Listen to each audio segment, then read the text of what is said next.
Responsible Energy Inc. has developed an advanced gasification process known as free radical gasification. This process employs both thermolytic, heat energy, and photolytic, light energy, created by using an electric arc in an oxygen-free environment. This process converts carbon-based feed materials into a flammable fuel gas.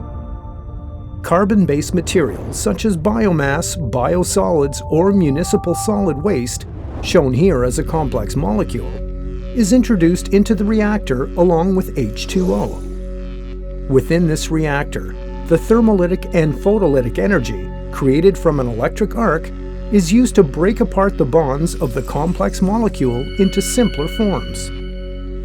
This process also harnesses the free radicals created in this high-energy environment from both water and feed materials, which assist in breaking down the molecules with increased efficiency.